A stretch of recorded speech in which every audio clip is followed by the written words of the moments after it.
Hello everyone, welcome to my channel story time by MHK। देखो मत, जल्दी से करो सब्सक्राइब। तो फ्रेंड्स, आज हम बात करने वाले हैं डेयर डेविल के सीरीज़ के सीज़न 1 के एपिसोड नंबर 4 के बारे में। तो एपिसोड के शुरुआत में हम एक जेल में देख पाते हैं जहां दो भाइयों को कैदी बनाकर रखा हुआ था और इनकी हालत बहुत ज़्यादा ही ख़राब थी। तब इन दोनों की बातों से हम लोग जान पाते हैं कि ये दोनों आज यहाँ से भागने वाले हैं और इन्होंने पैसे से डिसाइड किया हुआ है कि अगर ये लोग यहाँ से भागने में कामयाब हो जाते हैं तो ये दोनों न्यूयॉर्क में जाकर रहेंगे। अब यहाँ से सीन कट होकर 8 साल आगे आता है जहाँ हम देख पाते हैं कि इन दोनों में से एक भाई भाग रहा है। तभी इसकी गाड़ी के ऊपर एक डेड बॉडी आकर गिरती है, पर ये किसी तरह भाग जाता है। तब हम देख पाते हैं कि अगले सीन में मैड को देख पाते हैं जहां पर क्लेयर मैड के घर पर इसको स्टिचेस लगाते हुए इससे बातें कर रही थी। यहाँ पर ये इसे बोलती है कि शायद तुम्हें अपने लिए एक सुपर हीरो कॉस्ट्यूम बनाना चाहिए ताकि इससे बॉडी पर ज्यादा निशान ना आए, पर क्योंकि मैड को लगता था कि इस चीज की वजह से इसकी स्पीड में कमी आएगी, तब मैड इसे मना कर देता है।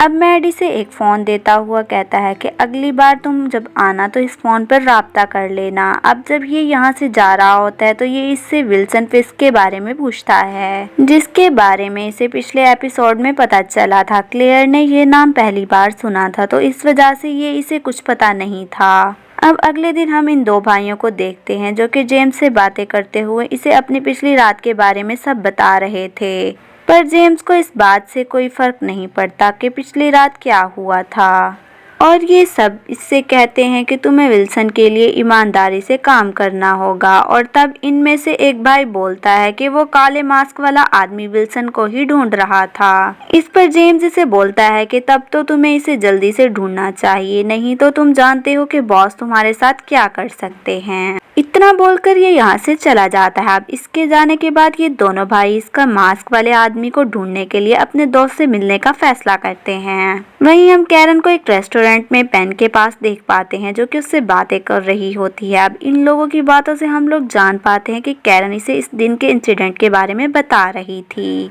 जब काले मास्क वाले आदमी ने इसकी जान बचाई थी, और पेन को ये एक कहानी लगती है और इसी वजह से ये आगे इसकी कहानी सुनने से मना कर देता है। अब आगे हम लोग देख पाते हैं कि वह रशियन एक आदमी से मिलने गए हुए हैं और ये वही आदमी है जो इसको कभी एपिसोड पहले मैड और क्लेयर से छत से गिराते हैं। वही बंदा इन दिन के बाद से कोमा में चला जाता है, पर रशियन के पास एक ऐसा इंजेक्शन था जिसकी मदद से ये कुछ ही देर में इसे होश में दिला देते हैं। तब ये बंदा इन्हें क्लेयर डेम्पल का नाम बता देता है और साथ में ये भी बताता है कि वो काले मास्क वाला आदमी भी वहीं पर मिलेगा। अब ये सब जानने के बाद ये रशियन इसका शुक्रिया अदा करते हुए यहाँ से चले जाते हैं और आगे के सीन में हम लोग विल्सन और जेम्स को आपस में बातें करते हुए देख पाते हैं, जहाँ पर विल्सन काफी ज्यादा परेशान था क्योंकि इसका नाम अब बाहर आ गया था। अब ये जेम्स इसे बोलता है कि अगर वो रशियन इसे काबू में नहीं कर सकते तो हमें जल्दी से जल्दी हमें कोई नया तरीका अपनाना होगा। इतना बोलकर ये यहाँ से आर्ट गैलरी में चला जाता है जहाँ पर इसे वही औरत मिलती है जहाँ इसने पहली पेंटिंग खरीदी थी। साथ ही विल्सन वेंटेस्का की शुक्रिया अदा करता हुआ आगे साथ डिनर करने लगता है जहाँ पर कुछ लोग घुस गए थे और ये इसको अपने साथ किडनैप करने में ले जा रहे थे। अब फिर भी ये इसे किडनैप करने में लगे हुए थे। जब मैड इसकी चीखों को सुनता है तो वो भागता हुआ इसके घर की तरफ जाता है,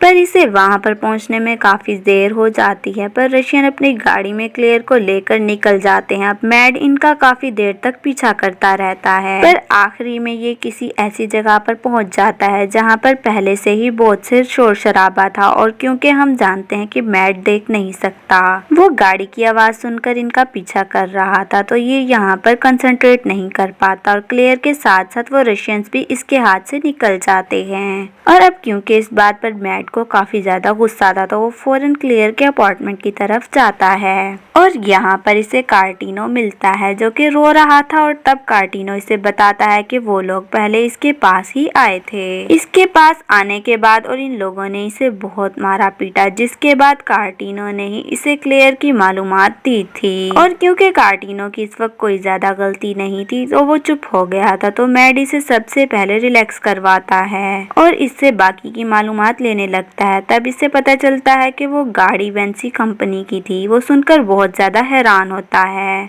और उसे शॉक सा लग जाता है। अब सीन कैरन और पेन पर आता है जो कि एक नीलामी में बैठे हुए थे।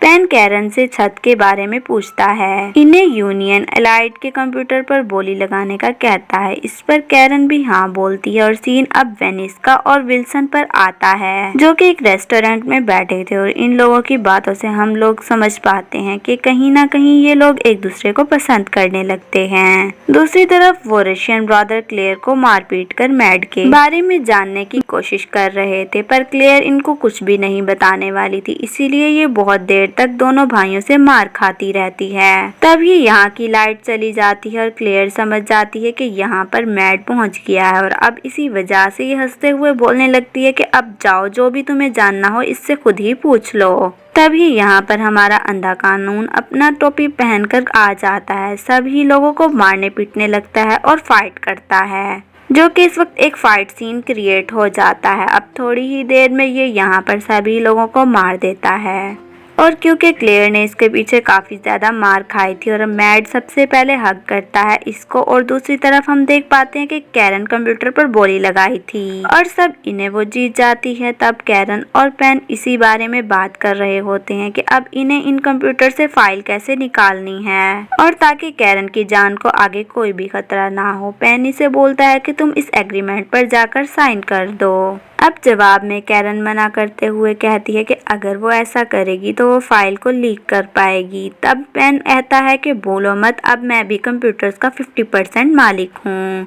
अगर तुम वो काम नहीं कर सकते तो मैं वो काम करूँगा। ये बात जानने के बाद कैरन इसकी बात मानती है।